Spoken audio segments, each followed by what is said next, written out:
Hey guys, welcome back to the Life with Color podcast. I just wanted to hop on and let you know that this podcast is not only just on YouTube, but it's also on every major podcasting platform as well. So I encourage you to go ahead and like us, hit subscribe, turn on the notification bell, give us a rating, and also share this podcast on social media because this has an incredible message of hope and recovery from eating disorders.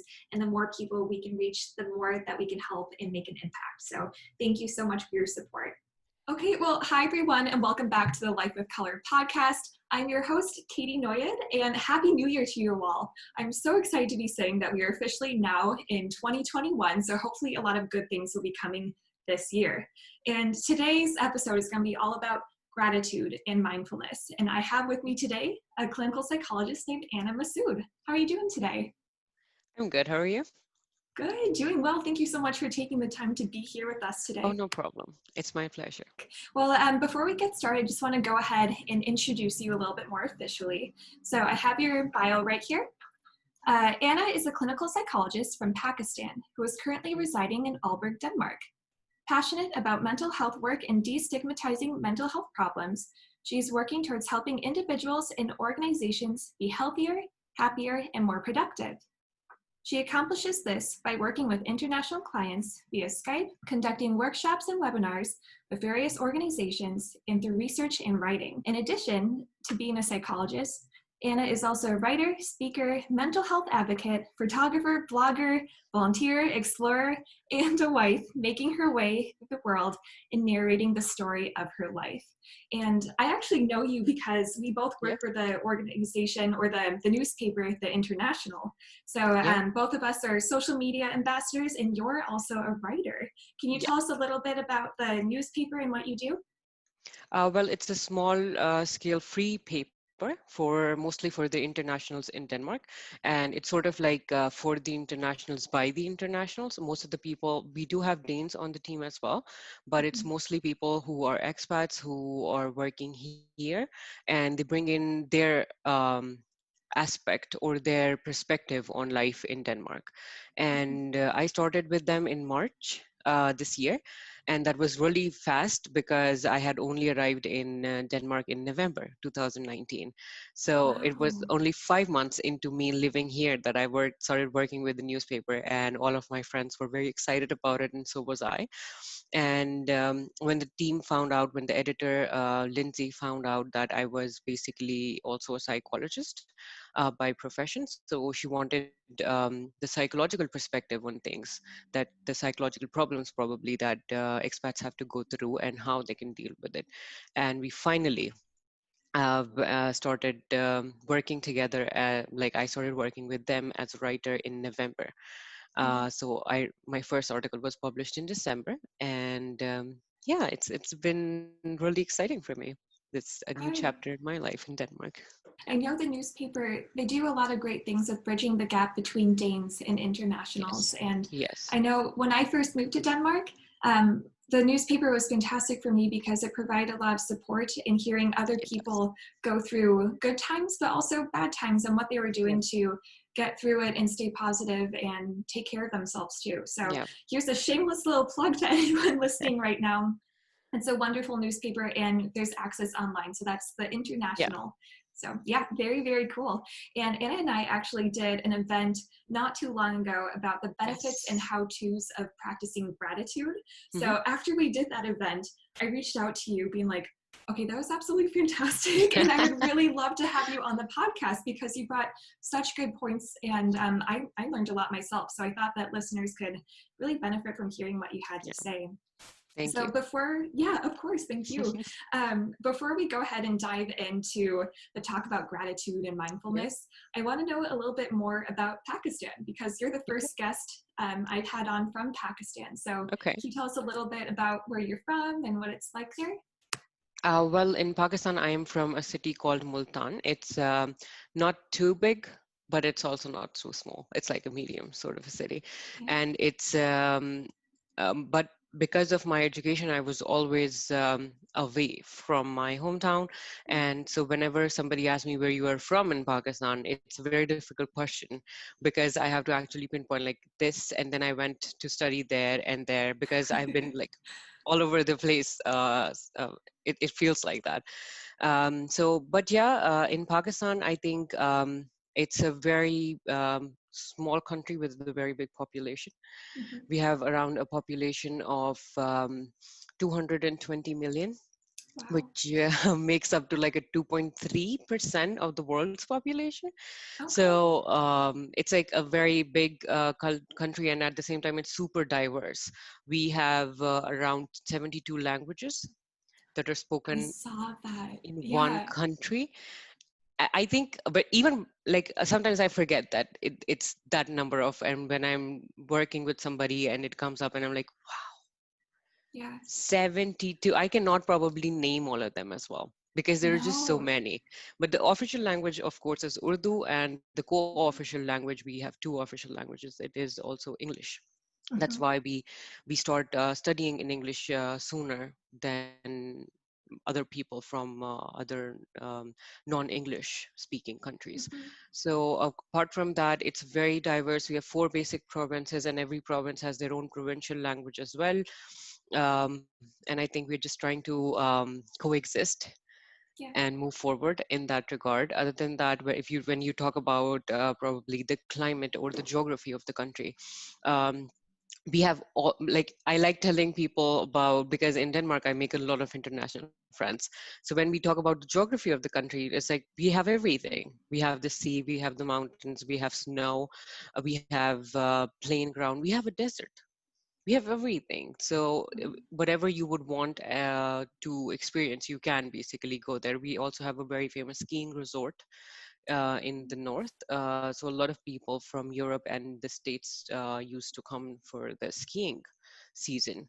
And I think it's super wonderful. And right now we are also getting to be or noticed as one of the tourist destinations as well, because the north, and specifically the new parts where they're developing it a little more, it's called the Gwadar port. So they're developing it, but I think it already is established as places that you can visit, and it has absolutely beautiful nature. And when we talk about Pakistan, it's mostly the beautiful nature that would attract people from abroad, and the hospitality of the people living there. Yeah. Yeah, Yeah. I and food. remember in I should not forget food. Oh, that's always very important for sure, for sure. Yes. Yeah, when I was taking Danish lessons when I first got here, there was a girl from Pakistan, and she was showing pictures of what it was like there. And of course, we're discussing in Danish, but Yeah, the nature is exceptional, it is. absolutely beautiful. So if anyone is It not in is. Pakistan right now who has never been, look it up right now, Google it, because it is Yes, so stunning. I would like to be it there right is. now. I hope this So corona situation goes away. So, like, I keep planning with my friends here as well that we yeah. should go to each other's countries and be able to show each other around. I think that would be wonderful. Yeah, absolutely, absolutely. Okay, and then you have your master's in clinical psychology Yes. from the National University of Science and Technology in Yes. Pakistan, right? Yes. Yeah, so across the world, and I know even in the U.S., mental health is sometimes a little bit of a taboo. And if you break your ankle, then people they recognize it and say, okay, oh that's horrible. But if you're hurting inside, if you're hurting in a different way, sometimes Yeah. people don't recognize it. I know Yeah. in certain families maybe it's a little bit more accepted and Yeah. nurtured, but I'm wondering what's it like in Pakistan in terms of mental health, and what kind of environment is it like there? Well, I think Pakistan, as a country, it's only 70 years old. So we are working towards a lot of things. And when we talk about Pakistan, we cannot talk about, oh, this is like this in Pakistan, because there's so much of flux. There's so much change. Like there, you can find it. You can find everything on the spectrum. You can find people who do not know anything about mental disorders, and you can find people who advocate mental health, who go on and talk about it, and who get it treated, and it's like an entire range, and Sure, you can find sure. people on all of the on all points of the spectrum. And I Mhm, think it's the same with mental health, because I didn't know much about mental health until and unless I started studying psychology a mhm, lot. And now there's a lot of talks about I'm going to talk a little bit about that when we talk about probably body positivity as well. So there's a lot of new bloggers and Instagram bloggers who are talking about mental health and how somebody should not be ashamed of talking about it. I would say that there's still a lot of stigma attached to it, and but there is work being done on that. Like if you talk about my research career in academics, in my undergrad, I worked with transgenders and destigmatizing or talking about and educating people about their problems. And in my master's, I talked about help seeking behavior in itself and how it's affected by the stigma attached with mental health. So there's a lot of work being done. There's a lot of people trying different things and trying to normalize getting therapy, seeking therapy. But I would say that it's still work under progress. Mm, It's still on its way. So sure. and it's also new that we are talking about it. If you talk about people from my generation, probably they would be more aware of these things and they would want to do more. But when you talk to a generation the older generation, they might not really focus on it that much. Sure. So it's again a state of flux. Yeah, and that's kind of similar to other locations as well. I know in the Yeah. US, you could be describing the US right now, actually. So Yeah. different people, different generations, and I think Yes, it's good that there are new waves of understanding and interest in it because it's so definitely. important. Yeah, and did you ever Definitely. practice psychology in Pakistan? Well, I didn't. I got a chance to intern at a place, and I was offered a job by them as well, which I took. I practiced with them for like around 2 to 3 months, but then I realized that because I had not finished my master's thesis as of yet, so it was getting neglected. So I had to leave that and go on working with that. And as I mentioned before, that it's still a budding field in Pakistan, so you might not get paid as well as you might be paid when you're teaching, for example. Mm, yeah, So, and I wanted to live on my own. I did not want to take money from my family anymore. So I had moved to another city, a bigger city, so that I can work. And I was teaching rather than practicing. But I started taking online clients when I saw that there's a dearth of, we do not have enough psychologists, we do not have enough health givers than the need. So to bridge the gap, I think I started taking online clients. I still do take online clients from yeah. Pakistan in Denmark, but it's not too much. Like because I also have to do something here for Mhm. myself. So it's like a lot of on my plate right now, but I'm trying to juggle that as much as I can. Sure, Yeah. sure. Very cool. And what about, how does Pakistan interact with eating disorders? And are they recognized? Or if you have an eating disorder there, what kind of treatment would be available to you? Well, I would say for the first question, eating disorders, I think we are still a long way from having a particular system regarding that. But again, in a state of flux. There are, for example, in the population that is not educated well enough, they might go unrecognized, of course, because if you are only focusing on where the next meal is going to come from or where you're going to sleep, I don't think you would be focusing too much on anything other, Sure. because in psychology there's I don't know if you heard of Maslow. Yeah, hierarchy Yeah, of needs. Yep. Yeah. hierarchy of needs. So when your basic need is not being fulfilled, you're not gonna focus on the top ones. And I wish like probably survival is the first. I'm sure survival Yeah, is the yeah. first. So they would have to focus on that. But when we talk about people who have the resources, I'm sure that there is work being done. When I was an intern, I came across some of the cases that were being I was observing that case because I was an intern at that time. And this kid was 14 years old and she came in with anorexia. And that was my first contact with the eating disorder. Like reading about it, you can read about it, you can think about, oh, we're going to do this with the person and this and this and this. But when you actually come in contact with somebody going through it, I think it gets really difficult, and it's not straightforward. I think I've heard your podcast as well, and I've heard people who have come here and talked about their journeys. It's not linear at Mhm, all. It mhm, cannot be. But when you talk about what is being done, because I knew that I had to come here, so I dug a little bit and asked some of my colleagues back in Pakistan who actually have worked with eating disorders.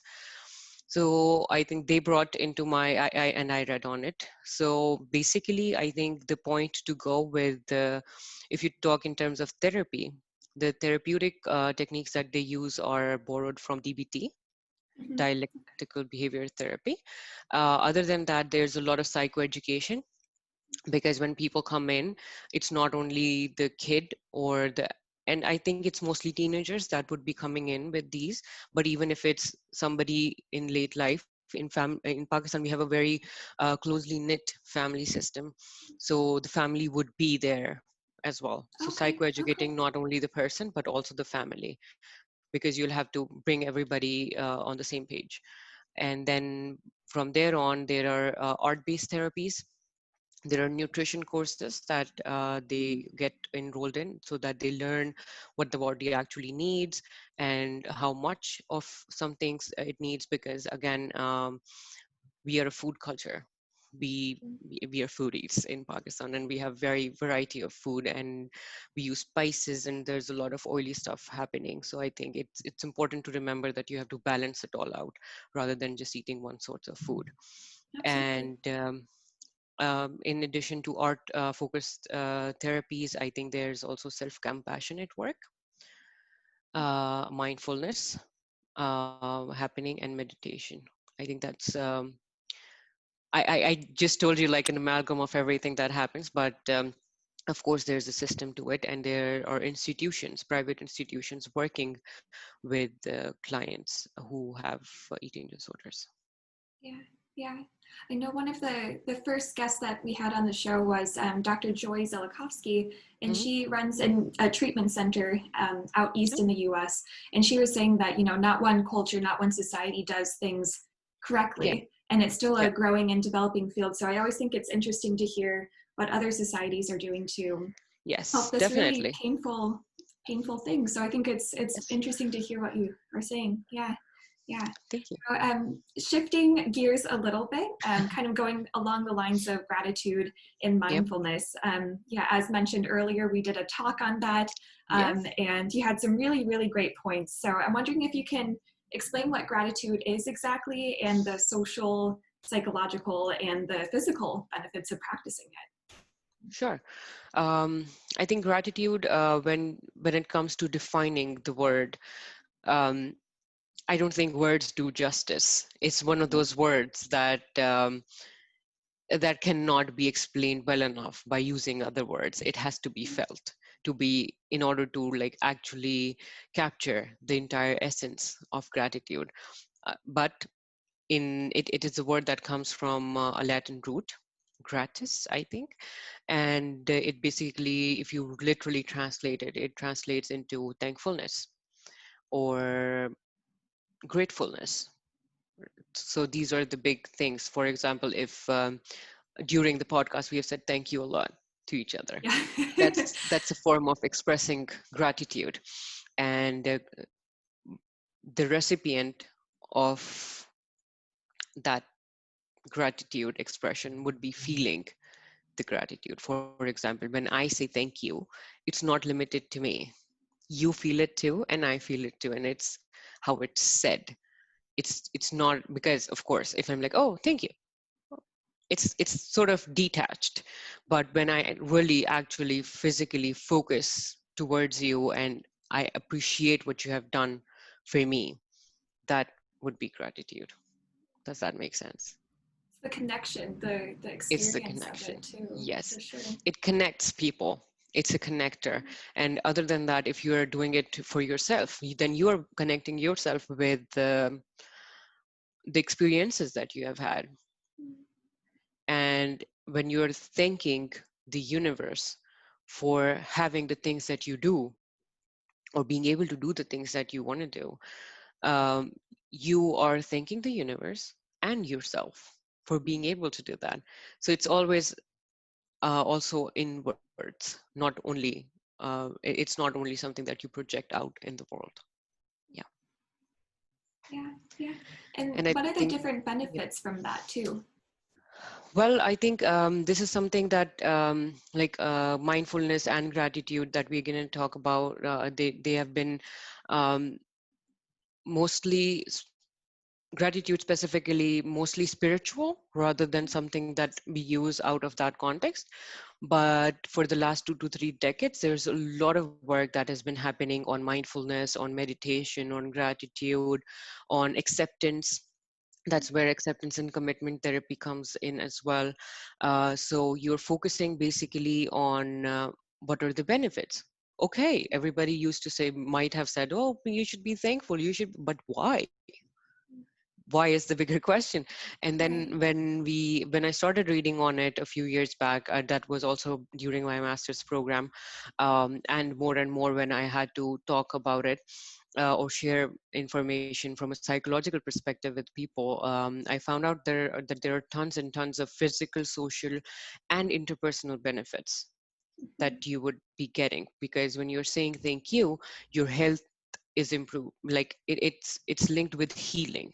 That's a spiritual thing, but there are researchers that show that it actually has an impact on you, because when you go to the science behind the phenomena, when you are expressing gratitude, or when you are feeling gratitude, or when somebody has said thank you to you, um, your body tends to release, your brain rather tends to release dopamine and serotonin. They're known as the happy hormones of the body. Mhm. Mhm. These are also the hormones that get affected when somebody is going through depression, like when you're taking antidepressive medicine.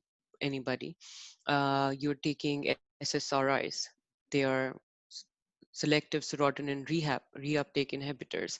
So it has to do with the neurotransmitters or the chemicals of the brain. So when we talk about gratitude and the science behind it, we are basically focusing on how it has an impact on your brain. So if your brain is releasing hormones that makes you happy, that's direct evidence of gratitude making you happy. Also, I think when we were even having the talk, I mentioned that it's not, you cannot expect a direct results from things like this. Because I have seen people, when clients come into therapy, or when I talk to my friends about it, they're like, oh, I was grateful for that, I don't feel happy. I was like, yeah, it does not work that way, because it's a habit. Mhm. It's a habit, you have to develop it. And a habit, I think it takes 66 days according to some researchers, or like 60 to Mhm. 70 days to make a habit. So when you're saying that you were grateful for a week and it's not working anymore, you don't have to focus on the results. You Yeah. have to focus on what you are doing. So shifting the focus, and the purpose with which you are going in is also very important. And when we talk about the specific benefits, there are some that I would like to get into. For example, when you say thank you to somebody, how do you feel?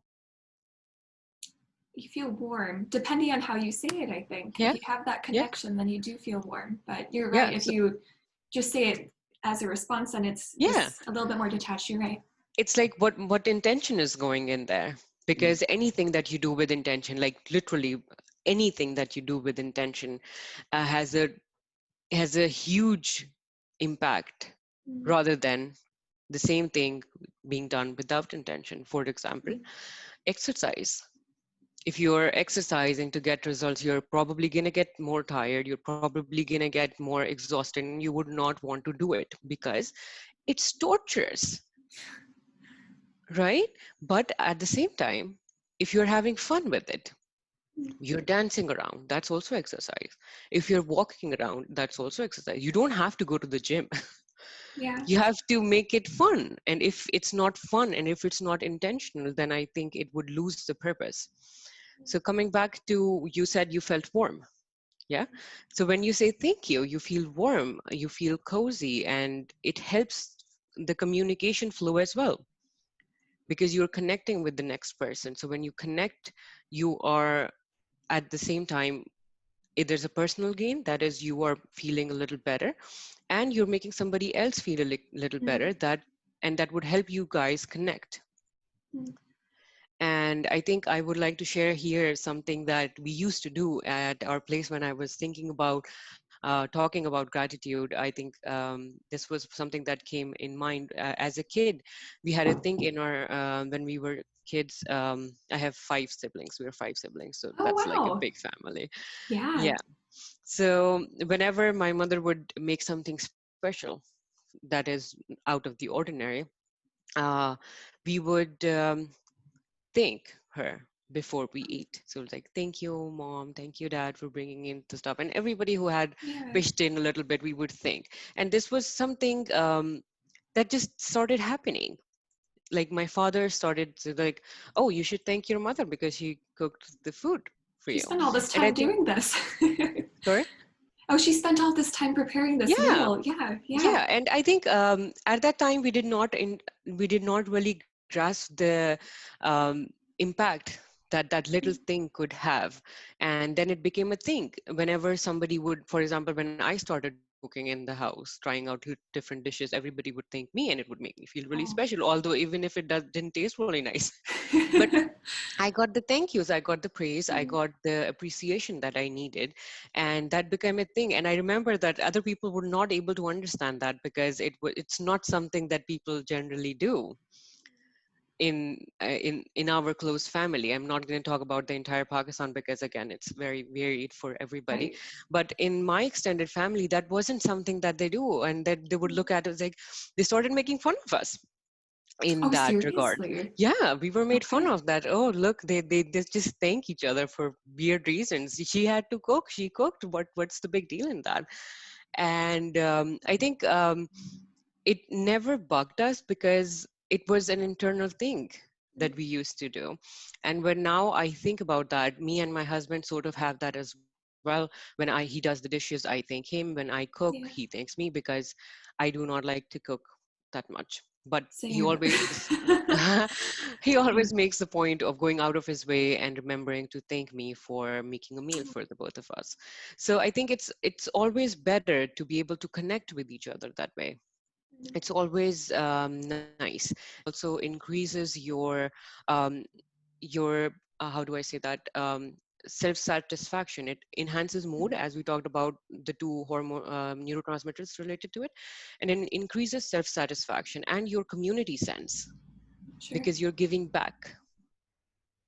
Yeah. Yeah. So it's related to strong community relationships. It's related to strong interpersonal relationships, and it's also your health, because when you're feeling better, your immune system would be working really good as well. Mm. So the probability of you getting sick would decrease. It was, I would relate it to 2020 as well, because 2020 has been very stressful for so many of us for so many different reasons. And I think one of the things that helped me and my husband, among so many other things that we have tried over the year, was being grateful for what we had. Mm. I think there were days when I was just, I would open up because we went into a lockdown for like a month here in Denmark, and we were not meeting anybody, and it was getting really stressful. But in those times, when I would open up my refrigerator and have food, I was like, oh my God, this is a blessing. Because I knew of people back home who, because the countries were shut down, they were people who were living on daily wages. They were not getting any money in, so they couldn't afford to eat. So I think I have not felt more grateful than I did in this year, because it was important. And then there was spring, and I could actually go out in the parks and uh, look at all of the flowers and take photos of all of the flowers and enjoy my walks. And I think that was huge. That was so significant for me. And I think it also helped me sort of take a step back and actually look at all of the things that I have that I'm grateful for. And I Yeah. think we can go on complaining about 2020. But in the article that I'm writing for January as well, with the international, I'm going to be talking about it's not only the corona that happened this year, right? There's so much more. But like I learned to ride a bike this year. Oh my God. Oh, cool. I did not know how to ride a bike. before I came to Denmark. And this year I perfected that skill. Okay. I Okay. actually, it was so good because we did not want to take buses anymore. So depending on our own bike ride, was very good. And we actually, from Aalborg to Blåkhus and back, it's 95 kilometers, and we biked 95 Whoa. kilometers in a day. Holy cow. Oh Yeah, yes, that's a lot. it was liberating. Yeah. It was liberating to be able to depend on yourself that way. Mm, So in 2020 wasn't only the year of Corona, it was also your year. So I think it's important to shift the focus from Corona to what actually happened other than that. yeah. If even if it was, I'm sure other than Corona, tons and tons of good things would have happened to you. And I don't want anybody, specifically people who are coming here and listening to us talk about gratitude, to focus only on the bad things, Mm, and dig deeper and see what else happened. Do not let Corona year overshadow 2020, because it wasn't only the Corona year. It was a year of so much more. yeah. A lot of personal development for sure. Yeah, But you were talking definitely. about, so with gratitude, you're saying that thanking someone is a really good way to express Yes, gratitude and practice yes, it. Can you think of yes. any other ways that people can do it if maybe they feel more comfortable journaling? Or Mm, I know in the talk that we had, there was a listener who was saying that she, every single I day for remember. 100 days, she took a Yes, photo, and yes, that was her style of doing it. Do you yes, think of other definitely. ways people can practice and get the benefit? Definitely, definitely. I think I'll take that example because I think that was also very enlightening for me, Yeah, because yeah. whenever I talk about journaling, I think it works for me. So I also have to think about people who cannot journal when they're stressed, or people who, for whom journaling is not a thing to go to. When well, I'll talk about journaling first. So because you asked what are the things that we can do to be grateful more and to experience or practice gratitude. So when you talk about gratitude, there's multiple things that you can do, but setting the intention is the most important. For example, when you want to take the example of journaling, when you want to journal, what you're going to do is you're going to have a journal. It could be in your phone, in your laptop, in your book, by your bedside, anywhere. And you, what you do is you write three things or two things or five things that you're grateful for every day for a specific number of days, because as I talked about it earlier, it's a habit and you have to develop it. You cannot work on it for a day and be like, I'm not happy yet, so this is not working. You have to spend time, you have to spend a little more time, and see how that makes you feel. And I think I have seen how different people start looking for reasons, because they know that they're going to write at the end of the day. So during their day, they start looking for reasons that they can be grateful for, or things that they can be grateful for. And I think it's amazing when your brain actually starts focusing on that, because biologically, if you look at your brain, it's wired to focus on the negative. So focusing on the positive would take in a lot more effort. But once you have made those patterns, once your neural pathways have developed to focus, it would start getting easier. It would be automatic sort of for you. And journaling, that's how journaling works. But there was this one participant who mentioned that they could not do it. So you can see what works for you. For example, if you're a photographer, you can take a photo of anything that you are grateful for, one photo a day for 100 days, or you can set a target for a month, or do it for a week and see how that works for you. You can keep sharing it with people on your Instagram. I'm still thinking of doing that 100-day challenge with my blog, my Instagram, and I think it would be a wonderful idea to start the new year with. But let's see how that Yeah. goes. And other than that, if photography does not work for you, then you can talk to someone. Talk to your partner, talk to your friend, because some people are more social than others, and having other people involved in a task, you're more accountable. You remember doing it, so you can do it with somebody else.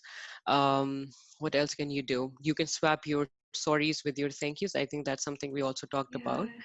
Yeah. Like instead of, I think this was, I came across this somewhere on the social media, and I saw somebody doing that. I was like, that's an interesting way to do it, because Yeah. instead of saying, oh, sorry, Catherine, I wasn't on time for the podcast, saying, thank you for waiting for me. That was very nice of you. So all of the sour feelings that you were experiencing waiting for me would be turned into warmness. Warmness is not a word, probably warmth. Warmth or Or connection or warmth or connection. it's Yeah, perfect. it would be turned into positive feelings. Yeah. So I think it would be very nice if you can try that out. Yeah. Because when we talk about developing your skill set, I love talking about the toolbox, because you're developing tools that would help you in times of need, and your tools could be different from mine. Mm. Your tools could be different from anybody else in the world. For example, writing works for me, photography works for you. Mm. It doesn't work for you. So you have to try it out. You have to try different things out, and then you can focus on the things that you would want to do. And but it requires a little effort and, again, intention.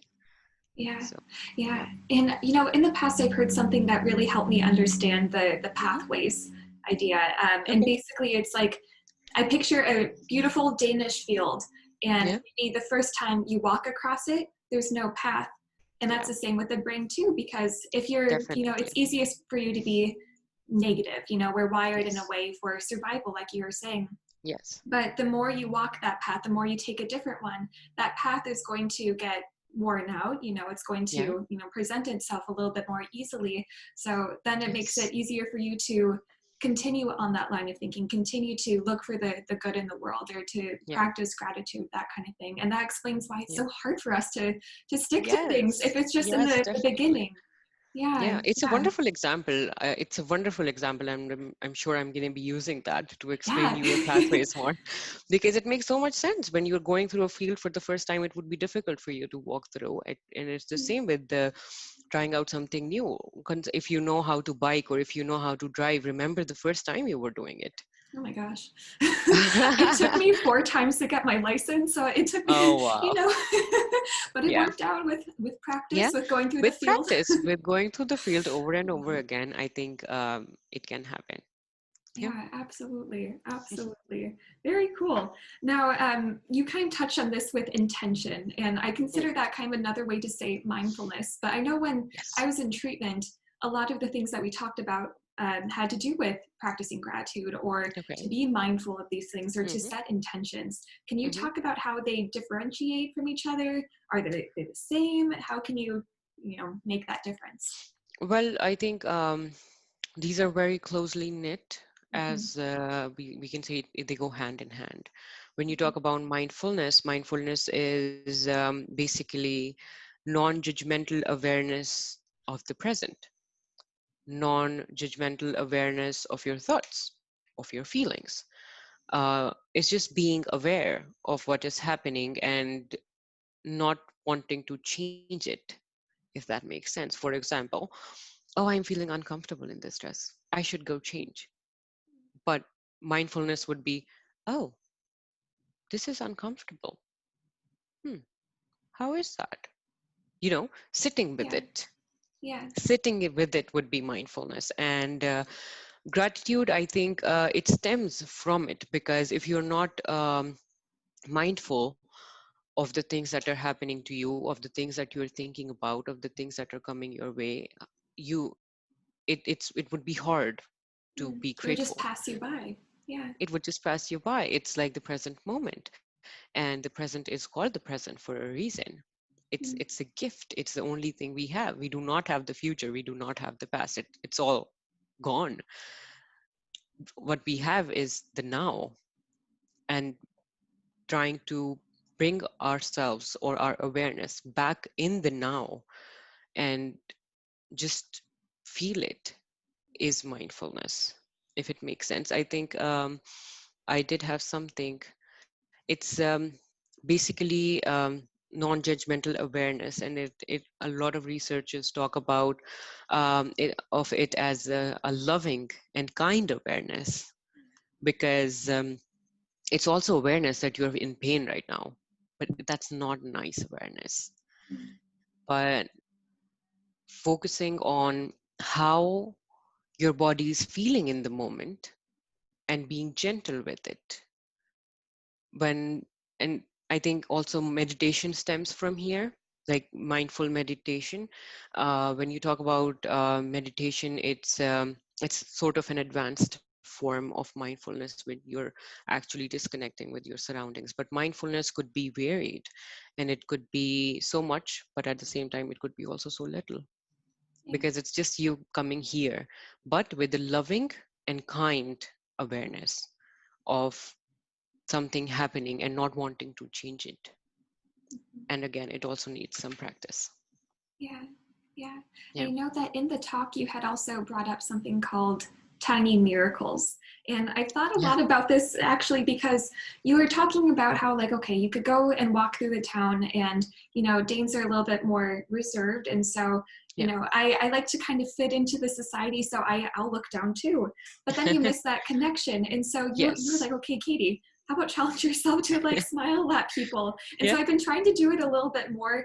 I do get a Okay. lot of people looking down or looking away, but Yeah. sometimes in the off chance there will be that connection too. And that Yes. for me is a tiny miracle. Or Yeah. for example, if I see something pink or if I see a dog on the street, especially a Cocker Spaniel, I grew up with Cocker Yeah. Spaniel. The way it's not just a tiny miracle, but I feel like it's Yeah. the universe kind of like cheering you on, like you got Yeah. this, keep going. It's Yes.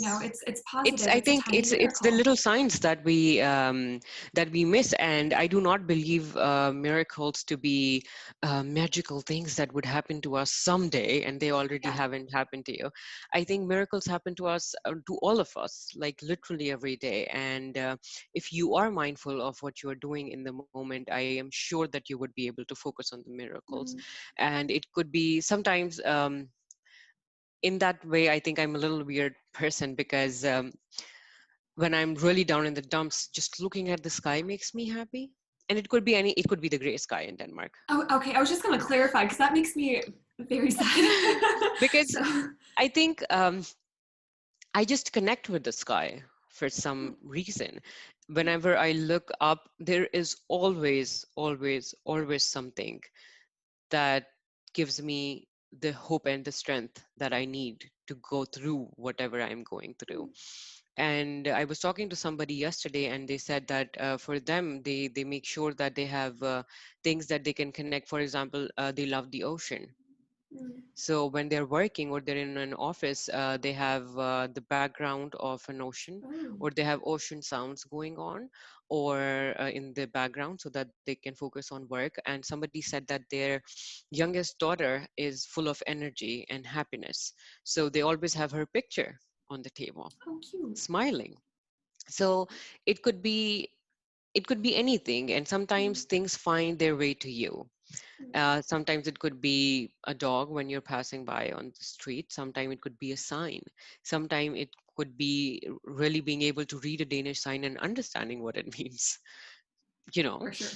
it could be trees. It could be birds in the trees. It could Mm, be like, because I'll mention a little thing. When I came to Denmark, it involved, before that, my husband and I, we were in a long distance relationship for 2 years. And even after we got married, I had to wait for my visa, so it was another 3 months that I had to spend without him. And when I finally got here, um, it was amazing, because I I had forgotten that I would be able to take 8 hours of constant sleep, because that had just stopped happening for me, because there wow. was a time difference, and I was stressed that I don't know if Yeah. this is going to work out and everything. But there was this one morning when I woke up, I think it was the second morning that I had been here, that I woke up and the window was a little open, and I could hear the birds. Mm. I was like, is that really birds?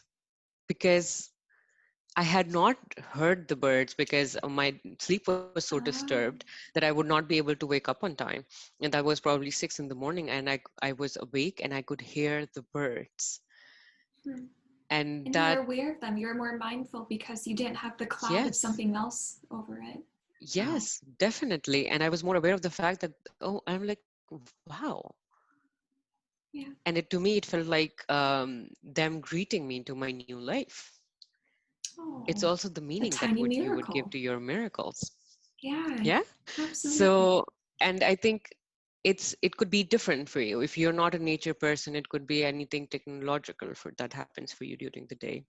I think there are days when I step out on the street with all my hair done, and then there's crazy winds, and my hair's like all over my face, like literally like this, and it sticks to your lipstick and your makeup and everything. And I think there are two responses to that. People get really annoyed by the wind, and I think it is annoying. It's very annoying, but I don't know why. But it, whenever I am in a situation where I cannot do anything to change it, some like wind, it makes me laugh.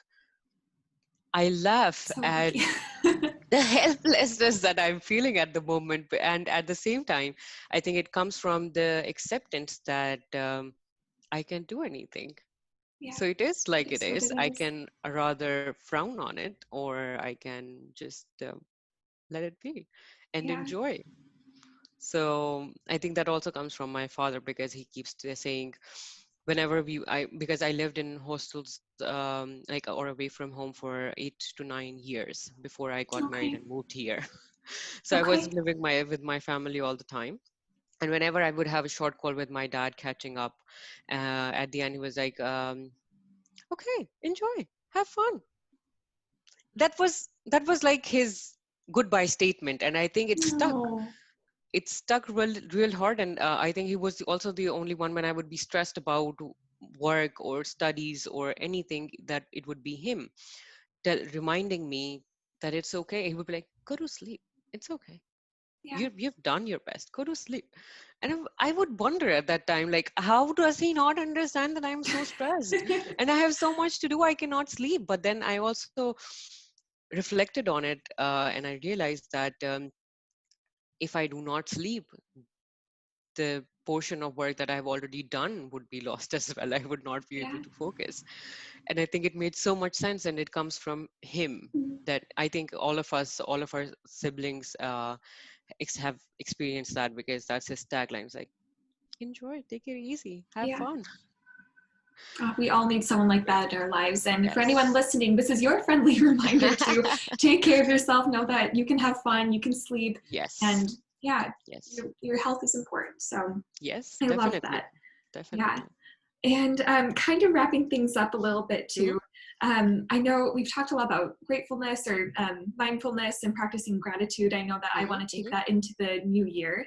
And you had mentioned that in this next newspaper, you're Yes, going to be talking about New Year's resolutions. I Do will. they work? Do they not work? Is it worth us doing it? Or because I know if you do it and you don't follow through, then you Yep. feel badly about yourself. Yes. So can you talk a little bit Yes. about that? I think before I jump into talking about the New Year resolutions, I'm gonna add a little bit of how you might um, look at mindfulness as something that is very Yeah. difficult. Because when you were asking me the question, I was thinking that I didn't really focus on how you can be mindful. Mm, So when I want, I'm gonna ask you a question just to build up on it. yeah. So when I say that there's somebody practicing mindfulness, or you're looking at somebody practicing mindfulness, what do you see? Just like a short, brief picture that whatever pops up in your head. I don't think you see anything out of the ordinary because it's Okay. an internal thing. Yeah. But do you think they would be doing any specific behaviors, like when you think of meditation, for example, or mindfulness? What happens? Yeah. I think, well, with meditation, I picture sitting upright, eyes Hmm. closed. Hmm. And for me, being a little frustrated for not being able to do it well. But I know Yeah. that comes with Yeah. practice. But in terms Yes. of mindfulness, I think you're right. You can do it in any moment. And I think Yes. it just looks like ordinary behavior Yeah. just with intention. Well, I'm so So, proud of you, yeah. because you explained in very simple words how meditation and mindfulness are different. But with Mm, mindfulness and meditation, the common denominator would be intention. You would mm, need intention. And when you talk about mindfulness, you can focus on your thoughts. You can do mindful eating. You can do mindful showers. You can do mindful pedicures. You can do mindful mm, walks. You can do mindful photography. You can do mindful talks with your spouse or your friend. mm. That can translate into active active listening, for example. Mm. So any behavior that you do, you can add mindfulness right in there, and it would work. And it works wonders. There was this one time when we were learning mindfulness during our training, and our instructor asked us to get up, be quiet, and walk around the room, focusing on how we are walking. Hmm. I think in the beginning it was very funny because I was like, is something wrong with her? Yeah. You know, why would she? I'm just gonna Because walk it over looked here. really weird. We were like 15 people in a room walking in a circle and just looking down and focusing on ourselves. But then it started to kick in.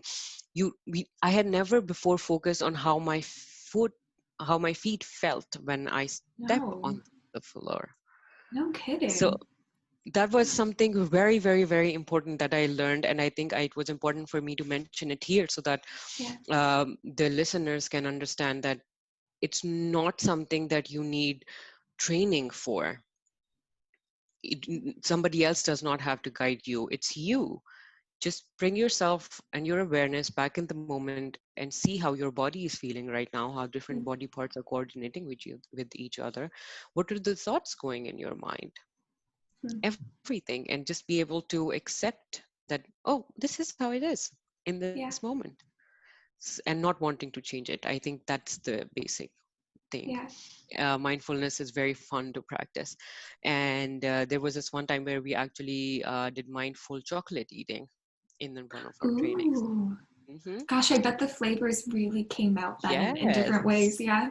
Yes, it Oh, definitely does. Well, I'm going to jump into my article a little bit and the New Year sure. resolutions. My article is also going to be published with Hmm. the international newspaper. You can find it online, or you can find a copy of it wherever you are in Denmark, I think. Hmm. Um, and in this, so where it basically came from, for me, whenever it's New Year's and it's approaching, I felt a lot of pressure, like tons and tons of pressure, because it's December and it's January. It's not like 1 month, it's 2 months when people are really focused. Oh, what are your New Year's resolutions going to be? Or if it's already happened and we are in the new year, then, oh, so what were your New Year goals? What did Mm. you decide to do or change? And I think I was never somebody who would make a lot elaborate lists, Mm. but I would feel the pressure and it would stress me out like anything. That was one of the things that I avoided asking people. And I would probably say that I would want to do this, just a general thing. But I have known people who had crazy ambitions for years. Like when year would start, they would be like, oh, I remember this one friend, we used to do a joke about it, and she was like, I'm gonna get married this year. I was like, you Whoa. don't have a person around. How are you going She's to like, I'm do getting that? married. Yes, he's like, I'm going to get married this year. And it was very funny at that time, but I could see that it came from pressure of Okay. like being a certain age in Pakistan, Mm. that you need to get married. And then it also came with the frustration that came with that. But Did she I get kept married? reminding, I was like, no, not that No. year, Okay. but the Okay. next one. The next. Okay. Okay. The next one. There you But go. I keep telling her, like, it's not a nice thing to have. You have Mm. added pressure on you, and it's destroying. I could see that it was Yeah. really bugging her. But when you come talk about New Year's resolutions, I think it's um, it's like walking on thin ice. Mm. You can make it work, but you'd have to be very careful. Yeah. You know, it's not something that happens for everybody. And I would also appreciate everybody to not put pressure on each other. If you want to do it, do it. If you want to share it.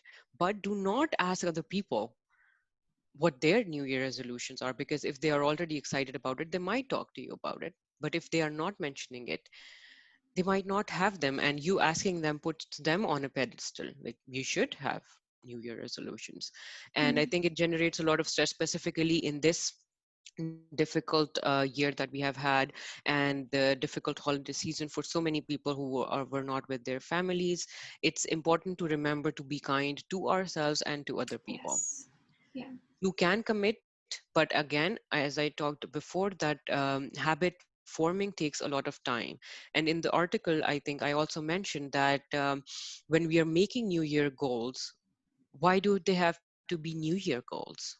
Mhm. Why can't they be just goals that you want to achieve uh, whenever?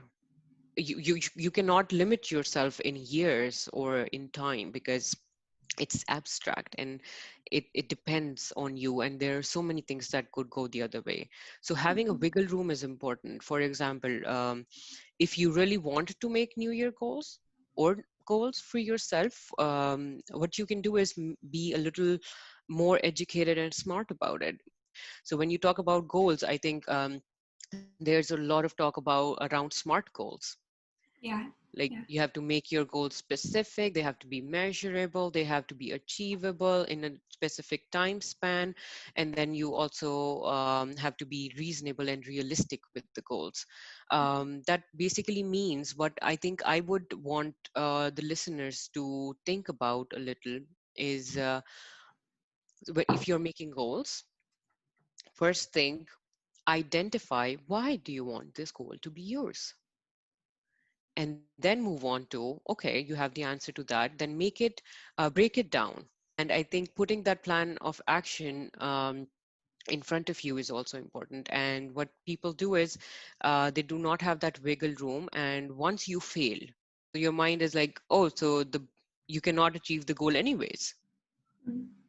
even if you continue doing it, so might as well just not, you know. Yeah. It's that all or nothing. It It's sets you all or up to nothing. fail. Yeah. Yeah. Yes.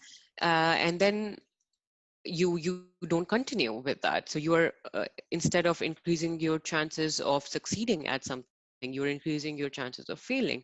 So having a Mm. more tangible goal and more realistic goal could be something that might work for you. Another thing that works is having someone that can hold you accountable. For example, setting a nice thing that you do with someone. Mm. It motivates you do more, it helps you do it more. And I'm talking about goal setting anyways, not only the goal setting that we do on New Year's. Even if you want to do the New Year's things, because it's not a bad thing, if you're so excited and you want to do it, go ahead.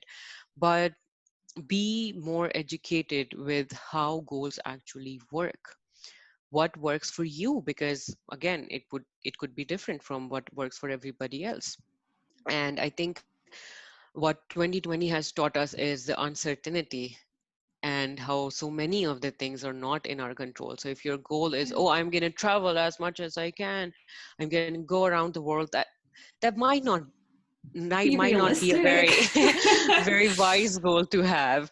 Yeah. So rather than that, shift your focus to, from the outside to the inside. Focus on the things that you can actually control. Like, you can actually control, um, I don't know, learning a new thing, Yeah. learning a new skill, any skill that you have been wanting to do for a very long period of time, and it does not require training or certain very arduous task from Sure. somebody else. It's you. For example, I want to write 5 words a day that I think are nice, and I would like to use them more, and it could be once a week. And there's another thing that I would like to add before I stop talking about it, and that is, it's also very important to revisit your goals, because sometimes we write the goals and we just throw them away in a corner and forget them. So having a monthly time, it depends on you, a monthly time or a bi-monthly time, when you go back and revisit your goals and check your progress. And in this way, you would be, the likelihood of you actually achieving those goals increases. Like for me, this year I had a goal of reading a certain amount of books, and I could not do that because there was so much else happening, but I was still able to achieve some of it. So I knew what I was signing up myself up for, but Corona hadn't yet happened. And when it did, and it's a little difficult to find the books that I want to read in Denmark, and instead I made a system where it would increase my efficiency of reading books. So being able to have a plan B is also important, because had I just focused on, oh, I did not read this number of books. This was a year of failure. I couldn't do that. Yeah. Instead of that, focusing on, yeah, but I still, like, if you were here and you wanted to go here, but by the end of the year or by the end of the time span that you had, you were here, that's still Still progress. progress. Absolutely. Still Absolutely. progress, and you're still moving forward and you're still building your habits. So being kind to yourself is important, and it's so important for your mental health. And I think I cannot begin to tell you how important it is. Being kind, being grateful. Gratitude could be one thing that you want to practice this year Yeah. if you haven't yet. It and it I'm sure that mindfulness and gratitude are things that help you immensely right now and in the longer run. Hmm. Definitely listen to your bodies, listen to what your thoughts are and where they're coming from. Are they actually your thoughts, or is it something that is being fed to you? um, and just reflect is also one of my biggest mottos in life, and I developed that also in my masters. And I think it has taken me places. Sure. It And even if you are down in the dumps, remember that it's nothing is permanent. Hmm. And I think that's one thing that we do with ourselves a lot, that we take the current state to be a permanent state. Like, I am not able to do this, I will never be able to do this. Yes, you're not able to do this right now, but if you do this and learn more, you might. And I'm Yeah. sure you will. But give yourself that space to grow. Yeah. I think one of the most important things you said too is to always be kind to yourself in the process. And I Yeah. think actually that's just going to be my goal this year. I'm one of those people who I have a list that I have. So I write Nice. out my goals and it sits like just in the Yeah, dressing it's room. visible. You Um, can see it. yeah, exactly, exactly. I know in previous years I've been that person who's like all or nothing, and it's like I will do Yeah. this. These are my SMART goals, and if I Yeah. failed, then well, if I didn't like I want to say Yeah. failed, but when I failed, because I did, you know, you feel Yeah. badly, and so even with ticking things off, you don't necessarily feel better all the time. Like yes, you do Yeah. get a little bit of excitement, but at the end of the day, it's like, do you like yourself? Are you being kind to Yeah. yourself? What kind of Yeah. energy are you putting into the world? So I Definitely. think we need Definitely. to check, like you said, why we are making these goals. Are they really healthy for Definitely. you? Are they really positive? Or are they Yeah. just what society tells us that we should do? Yes. Yeah, Yeah. Is it for sure. something really that you want? When you talked about being kind, I think I have that on my phone. It's Yeah. I can't show you. It's too dark right now, but I have that written on them on my screen. Be kind, and that's what I put on towards the middle of last year, because it serves as a reminder to me, Mm-hmm. because mostly we are so reliant on our phones, and everything in our life is related to our phones. And when I'm using my phone, for example, when I'm rushing to some place, then I'm going to be late, I'm going to Yeah. be late, and I'm really cranky if I'm getting late for something. So, and I would just look at my phone for time, and there would be kind. I was like, oh, okay. It's like a nice reminder to settle down, to it's take it easy, it's gonna be Yeah. okay. And I'm also the spiritual side of me also tells me to what's gonna happen is gonna happen. Yeah. I am doing my best. I think that has been my go-to thing since I was a kid, that took a lot of pressure of studies off of me as well. That I'm doing my best, and I know I'm doing my best. It's not something that I'm just saying. And what's the point of just freaking out about it? If it's gonna happen, it's gonna happen. If it's not gonna happen, it's not gonna happen. I tried my best, and then you can also swap the sorries with the thank yous and make the person a little bit more kind to you. Yeah. So Yeah. yeah, Well, I think that's a really, really good note to end on. Thank you so, so yeah, much. you're And I know that you're very active on social media as well. Go ahead yes. and plug everything. Where can we find you? Yeah. Yeah, I think you can connect with me on my Instagram. That's the best way to go, because I am also I use it a lot. And you can reach out to me on LinkedIn if you have any questions, if you want to know something, if there's any feedback, I would love that. And you can also email me.